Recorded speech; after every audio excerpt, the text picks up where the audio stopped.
ہمارے استاد ایک عالم دین سے نقل کرتے ہیں، شخص حج پہ گیا، 7ویں 8ویں ذی الحج تھی، رش ہوتا ہے حج میں، کہہ رہا اچانک سے میں صبح اٹھا، دیکھا سب خالی، سارے بازار خالی، کوئی شخص نہیں۔ میں نے تعجب کیا کہ ابھی تو لوگ منا نہیں گئے ہوں گے، یہ لوگ کہاں ہیں سارے؟ کہہ رہے ایک عجیب سی میری کیفیت پیدا ہوئی، میں نے دیکھا سامنے سے ایک نقاب پوش آ رہا ہے، تو میں نے کہا کہ میں اس سے ملے تو میں پوچھوں گا کہ سب لوگ کہاں چلے گئے، لیکن کہہ رہا ہے وہ جتنا قریب آتا گیا میرے بدن ساکت ہوتا چلا گیا، اور اس نقاب پوش نے میرے قریب آ کر صرف اپنے نقاب کو ہٹایا، اور وہ درخشاں چہرہ جب میں نے دیکھا، اچانک سے تھوڑی دیر میں دیکھا کہ سب لوگ چل رہے ہیں، واپس ہو گیا۔ تو عالم دین نے اس سے پوچھا کہ تم نے کعبہ کو دیکھ کے کیا دعا مانگی تھی؟ کہا میں نے جیسے کعبہ پہ نظر پڑی تھی تو میں نے کہا تھا اللہم ارنی طلعت الرشیدہ، کہ پروردگار مجھے وہ چہرہ دکھا دے جو وقت کا امام ہے۔ تو وہ کہتے ہیں کاش تو نے یہ بھی کہہ دیا ہوتا کہ مجھے کلام بھی کروا دے اس سے۔ عزیزان محترم، دلوں کا طبیب ہے امام زمان، میرے دل کی ہر چیز سے واقف ہے میرا وقت کا امام، مگر کہاں ہے میرا امام؟ متى ترانا، میں کب دیکھوں گا اس کو؟ وارث رسول ہے، بعثت کو تکمیل پر پہنچانا اس امام نے سارے کام کو۔ وہ جس معاشرے کا قرآن وعدہ کر رہا ہے، جس معاشرے کے لیے قرآن کہہ رہا ہے، اس کو یہ امام آ کر کمپلیٹ کرے گا۔ معراج کی کمال ہے یہ وقت کا امام۔ ساری خوشیاں ہو میری، اور اگر میری خوشیاں ویسی نہ ہو جیسی رسول کی خوشیاں ہیں، ابھی میرا اپنا کوئی کام ہو تو میں بہت خوش ہوں، لیکن آج کی رات میں کتنا خوش ہوں۔ آیت اللہ جواد ملکی تبریزی فرماتے ہیں کہ بعثت کی رات جو کہ مبعوث کی رات تھی، کہ اگر رسول نہ مبعوث ہوتے تو انسانیت بشریت کمال پہ نہیں پہنچ سکتی تھی۔ اس سے بڑی خوشی کہہ رہا ہے ہی نہیں بشریت کے لیے۔ لیکن اگر تم محسوس کرو کہ تم اس پہ اتنے خوش نہیں ہو جتنے تم اپنی باقی اور دنیاوی خوشیوں میں ہوتے ہو، تو سمجھ لینا تمہارا نفس بڑا پست ہے، پست ہے۔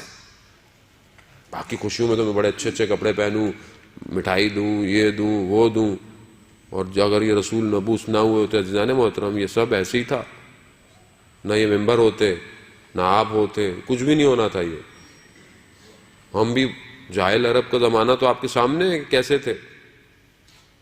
تو یہ خوشی ہے۔ اب آپ بولیں مولانا صاحب خوشی میں تو آپ ٹینشن دے دیتے ہیں، ہم لوگ کیا خوش ہو؟ صلوات بھیج دے محمد والے محمد۔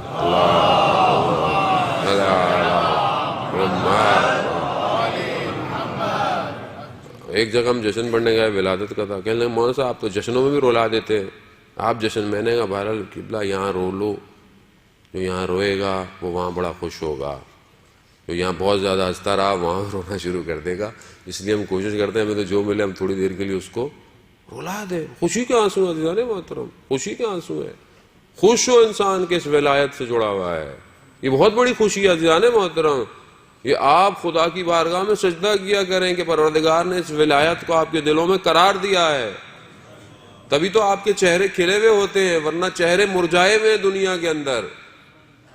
وہ مسکرائیں، انسان مسکرانا، ایک مومن کو دیکھ کر مسکرانا صدقہ ہے، پازیٹیو وائبز ہیں، یعنی بدن سے ایک مثبت انرجی باہر نکلتی ہے جو معاشرے کو اچھا کرتی ہے۔ اور میں تو اتنا سخت غصے میں کسی کو دیکھوں، بھائی کیا ہو گیا، کیا بتاؤں، بس ٹینشن ہے بہت۔ دنیا میں ہر بندہ ٹینشن میں، کون سا بندہ مجھے بتائیں ٹینشن میں نہیں ہے؟ چھوڑیں اس ٹینشن کو، مشکل ہے، مشکل کو فیس کریں عزیزان محترم، تو پھر مشکل نہیں رہے گی۔ وہ مشکل کے آگے دب گئے تو آپ کو دبا دے گی وہ، اب کھڑے رہیں۔ جب قرآن کہہ رہا ہے ان مع العسر یسرا، کہ ہر مشکل کے بعد کیا ہے، آسانی ہے، تو اب یہ قرآن کو مانتے نہیں ہیں، مسئلہ سارا یہی ہے، قرآن کو نہیں مانیں گے۔ فلانے نے کوئی بات کی تھی اس کو مان لیں گے، فلانے نے یہ کوٹ کہا تھا اس کو مان لیں گے، خدا جو کہہ رہا ہے اس کو لگائیں، اپنے کمروں کی دیواروں پہ لگائیں، اپنے آفس کی ٹیبل پہ سامنے رکھیں کہ ہر مشکل کے بعد آسانی ہے، خوب زندگی آسان ہو جائے گی، خوب ایمان تازہ ہوگا، ایمان مضبوط ہو۔ ہم اس رسول کے ماننے والے ہیں کہ جس کے لیے ملائکہ آگے پیچھے، ہر چیز کائنات آگے پیچھے، تو خوف کس چیز کا جانے محترم دنیا سے؟ خطر کس چیز کا آپ کو؟ دنیا تو ویسے ہی پانی کا بلبلہ ہے، ختم، ریت، ہاتھ سے چلی جائے گا۔ کمال یہ ہے سلو علی دا ورد پڑھا کے ڈور اپنی نو مرشد نو تھما دے، اڈی جا اڈی جا۔